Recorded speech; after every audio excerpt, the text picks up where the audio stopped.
Remember Adventure Time? Man, what a classic. The adventures of Jake the dog and Finn the human traveling around the Fantasyland Oob. It was one of the most influential cartoons of all time, and it ran for so long, evolving over the course of 10 seasons while never losing its signature humor, character, and super surreal vibes, all reaching its conclusion in an intense finale way back in 2018, officially closing the book on this massively important cartoon. Okay, hear me out. Or, what if we announce 4 brand new specials only a year after the finale? And thus, Adventure Time Distant Lands was born. A series of 4 original and mostly unconnected Adventure Time specials released on HBOMax over the last year. And considering I've already done a big ol' recap of all 10 Adventure Time seasons, it only makes sense to hop back into Adventure Time for a bit to talk Distant Lands. But first, I gotta say, if you like these cartoon recaps and want to see more, be sure to hit the big red subscribe button right below this video and ring the little gray bell next to it. That way you never miss a future video. Also, if you want to support my channel even further, I got a lot of really cool FootofaFerret merch for sale right in the description below. But anyway, without further whatever, this is everything you need to know about Adventure Time Distant Lands. As usual, a lot of things will have to be oversimplified here because there's a lot to get through. So this whole shebang starts with BMO, the sentient Game Boy that lives with Finn and Jake, in their first special, BMO. We start with BMO out in outer space, flying around and singing about starting a potato farm on Mars. Yeah, this is Adventure Time, alright. But then they're thrown way off course and crash land on a mysterious space station called the Drift. And this place is in pretty bad shape, but no time to think about that now. Look! Conflict! Some aliens are fighting over a glowy green thing, but BMO's ship crashes on top of it, and that takes care of that. Naturally, they all get a little ticked at BMO and chase after him. But then, swoop! BMO is saved by this bunny girl named Y5. She's a scavenger on the Drift, looking for useful tech to bring to some guy named Hugo. BMO sparks some interest around the Drift after helping stop a breach in its hull, and soon, Y5 and BMO are met by this super shady looking guy named Mr. M, who I'm like 99.99% sure is Finn's dad Martin. We never see his face or anything, but I mean, Martin, Mr. M, they got the same voice actor. Yeah, theory confirmed. And knowing that, we know that Mr. M here can't be trusted. But the gang doesn't know that, so they follow him to this giant super gumball thing called the Unity Pod. And inside the pod is Hugo, an alien elf scientist man who seems to be the leader of this whole place and the one in charge of building the Unity Pod, which he claims will fix all the problems with the Drift. Breaches and malfunctions have been happening all over the place, so they gotta try and make them not happen. But the pod is missing one last piece called a Genesis crystal, which is trapped in a super dangerous part of the Drift called the Jungle Pod. But BMO being BMO, they're just like, I can do it! Just tell me who I need to kill! And Hugo's like, alright. So, BMO hops over to the Jungle Pod with Mr. M, grabs the Genesis crystal, and experiences instant regret as the entire pod is thrown into chaos and the plants start chasing after them. Mr. M makes off with the crystal, traps BMO inside the pod, and BMO dies. Some of the angry plants attack and break him into a million pieces. So BMO's dead. Back at the Unity Pod, Y5 discovers that Mr. M has been secretly surveying the entire Drift, looking for parts to salvage for the Unity Pod. And every time something gets salvaged, its pod fails and shuts down. That's why the malfunctions and breaches have been happening. Building the Unity Pod is actively killing the Drift. And that's a bad thing. Y5 is like, She rushes off to get BMO, finding their corpse? Does this count as a corpse? Anyway, Y5 takes BMO to get fixed up by, another BMO bot. Huh. So yeah, this is Seago, a way older bot very similar to BMO who was actually created by Hugo. And they're like, Hugo? Oh yeah, that guy sucks. And that Unity Pod is just his ticket to ditch this place and leave you losers behind. So yeah. That's bad. But hey, BMO's back together. That's a silver lining. So the gang runs back to the Unity Pod to expose Hugo for the fraud he is. And give the guy credit, he comes clean pretty easily. He's like, yeah, I totally just built this thing so I can zap all your power and bounce. And now that Mr. M's given him the Genesis crystal, Hugo starts up the pod, hops inside, and smashes the controls. What are we gonna do? Well, BMO's like, why don't we all just unplug the pod and chuck it into space before it can zap the power? And everyone else is just like, oh, yeah, okay. So they do that. Hooray! The Drift is saved and Hugo and Mr. M are aimlessly floating through space. And with that, it's time for BMO to mosey on. They set back off into space and fly to, Earth, where they meet a little human boy in a stupid hat and a magic yellow dog. Surprise! This was a prequel the whole time. And that's BMO. 1 special down, 3 to go. Next up, Obsidian. We start this one in a new location for the series, as far as I can remember, leave me alone. The Glass Kingdom. A long time ago, this place was attacked by a giant dragon called Moto Larvo, but was saved by our favorite vampire demon bassist, Marceline the Vampire Queen. She sang a song and the dragon backed off, retiring inside a mountain called the Furnace, a place where glass citizens used to go to fix themselves when they got cracked. Flash forward many years later, and a young glass boy sneaks into the furnace to try and fix a crack in his head that everyone makes fun of him for. And naturally, stumbling into the resting place of the dragon that nearly wiped out your entire civilization is a bad idea. Glass Boy accidentally wakes up Moto Larvo, putting the entire Glass Kingdom in immediate, terrible danger. So to make up for dooming his people, Glass Boy sets off to find Marceline, who's been living a pretty chill, normal life with her girlfriend, Princess Bubblegum. Yeah, so I know the last special was a prequel, but we're off into sequel town now. Glass Boy makes it to Marceline's house and is like, help! But Marceline and Bubblegum are actually kinda hesitant to say yes. Glass Boy's just like, come on.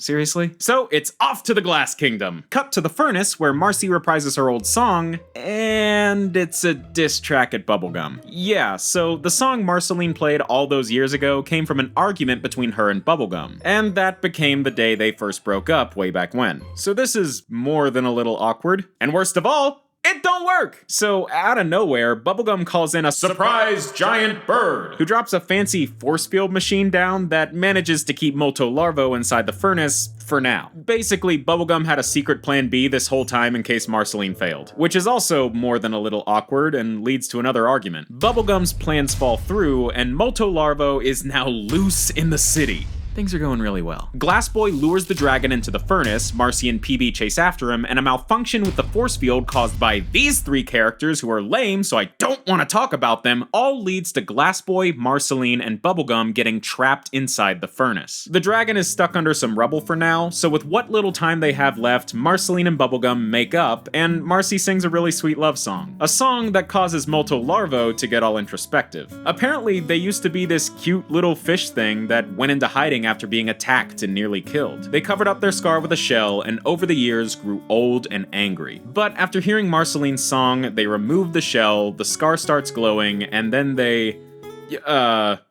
break open and turn into a glowing cat butterfly? How many animals is this thing? So, the dragon's not a threat anymore. Marcy, Bubblegum, and Glass Boy manage to escape from the furnace.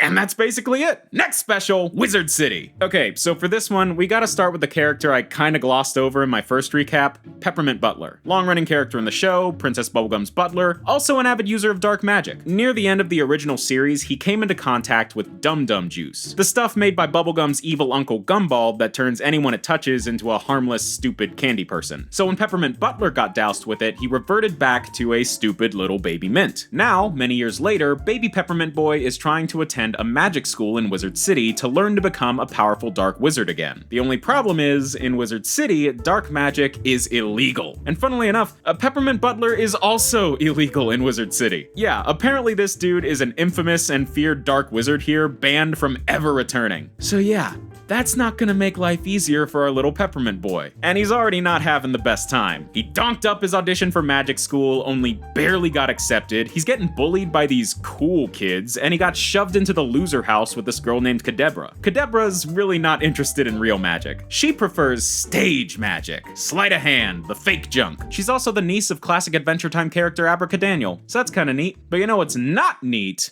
Murder. Hey, Editor Fofi here. I'm about to start talking about a character named Spader, and I just realized that I called him Saber, like, the entire video. I've been editing this video for a very long time, and honestly, I don't really feel like re-recording those lines right now, so just know, between you and me, anytime I call this guy Saber, I meant Spader. Is that okay? Cool, thanks. One night, Peppermint Boy's bully, Saber, mysteriously goes missing and is thought to be dead. And Saber's friend Blaine starts suspecting Peppermint Boy might have had something to do with it. You know, what with his poor relationship with Saber, his use of dark magic, and the fact that a ghostly apparition of the real Peppermint Butler barfed itself out of Peppermint Boy's mouth and told him to show Saber who's boss, loudly, in the same room as Blaine.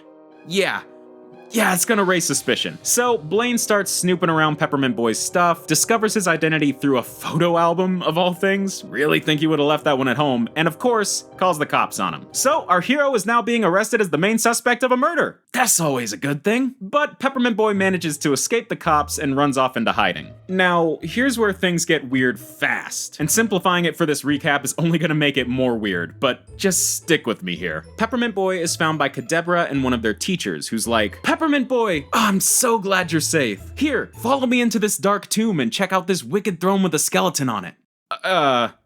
Okay. That's pretty out of nowhere. Also, that skeleton looks familiar. Why are people in robes emerging from the shadows? Yeah. Okay, so this is the tomb of Kokentepi, the resting place of a giant cosmic entity who seems to be where all the magic and ooh came from, or something like that. The people in the robes are a bunch of teachers from the school looking to revive Kokentepi and bring about a new age of terror and dark magic. Cool! All they have to do is find a worthy host who can handle all the dark magic and power, which they've not had much luck with. But a dark wizard like Peppermint Butler would be the perfect candidate. So they give Peppermint Boy Ichor. It's some gross, goopy magic junk that oozes out of Kokentepi's corpse. Apparently it contains their power. Peppermint Boy drinks it, and oh my god! He morphs into this giant, uncontrollable monster, kills all the teachers, hardcore, and it's about to wreak havoc all over Wizard City. But just then, Kadabra swoops in and uses her fun stage magic to distract Peppermint Monster so she can deliver one swift magic punch to the gut. Peppermint Monster barfs up the Ichor, returns to normal, and the world is saved. Yeah, there's some stuff about how Peppermint Boy doesn't want to be like Peppermint Butler, that ghost of Pep Butt that lives in his mouth evaporates into nothingness, Peppermint Boy and Kadabra are friends forever now, and that's pretty much the end of this very, very normal special. Oh, and that skeleton was definitely Saber. A child was murdered in this special. No need to address that because we've reached the final special together again. We're finally back with our favorite boys, Finn and Jake, and guess what? They're dead. Yep. Our good boy Finn has found himself in the afterlife, dead as a doornail. And despite now being one of the many, many corpses in this video, Finn is just super excited to finally meet up with Jake again in the afterlife. But instead of finding his long-lost friend who passed away many years ago, Finn finds this fox dude. Ugh, okay, I know this guy's a returning character, but I can't remember his name for the life of me. Hold on. Oh, he's just called Mr. Fox. I could have guessed that. Finn's like, take me to my dog! And Mr. Fox is just like, yeah, you're gonna have to take that up with management. So Finn barges into this castle to meet with Death. But we've seen Death in Adventure Time before, and this ain't them. Yeah, this is new Death, the son of old Death who accidentally inherited the job after killing his dad. Dude killed Death. By all accounts, that should have caused a paradox that consumed all of time and space, but nah. New Death's just kind of a jerk. He thinks all this afterlife junk is stupid and is just trying to destroy it all. So, yeah, I should probably explain. The place Finn's at right now is called the Dead Worlds, a form of afterlife with 50 different levels. Level 1 is Endless Misery, and level 50 is basically Nirvana. Souls can rest in their assigned Dead Worlds, or they can be reincarnated for another chance at life. And New Death wants to get rid of all of that. Legit, he wants the afterlife to just be the Endless Misery and nothing else. So, Finn's gotta stop him. Well, kinda. He mainly just wants to find Jake. So, he runs off and starts hopping from Dead World to Dead World looking for him. Apparently, that dude made it all the way to Dead World 50, so Finn's got a lot of searching to do. Meanwhile, New Death just keeps blowing up all the other Dead Worlds, but the only one he can't access is number 50. So when Finn eventually finds Jake and he descends from Nirvana, New Death just hops in and takes his opportunity to blow the place up, sending every single soul down to Dead World 1, the one that sucks a lot. And I mean, even for Finn and Jake, trying to take on Death himself is kind of a big ask, so things are looking pretty hopeless. That is, until Jake suggests contacting someone outside the Dead Worlds. And Finn's just like, you could do that this whole time? So they contact Peppermint Butler, who's looking back to his old self again. He uses magic to grant Finn and Jake temporary access to the realm of the goddess Life. Life being the person who gives souls, well, life. And she's also New Death's mom. But she's pretty uninterested in helping the crumbling Dead Worlds or even dealing with her son at all. That is, until she learns he's trying to get rid of reincarnation. Then she gets mad. Didn't care at all until it affected her personally.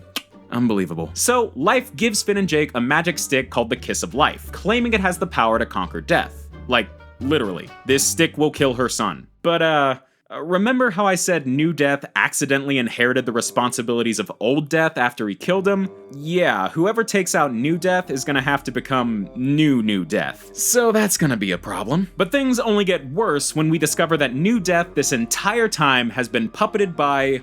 Guess who? That's right, it's the frickin' Lich again. You know, the Lich, one of the main recurring villains from the show who just never quite seems to be gone for good.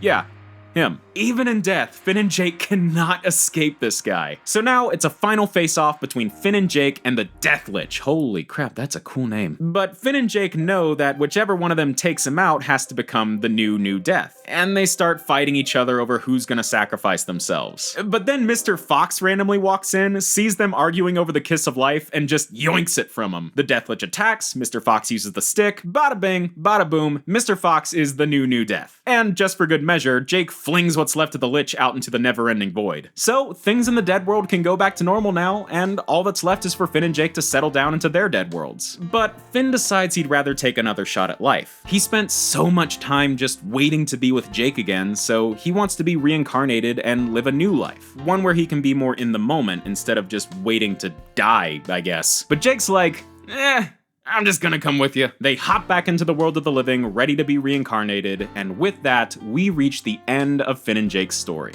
For real this time. And with it, the true final ending of Adventure Time. Oh, come on! There's a spin-off now?!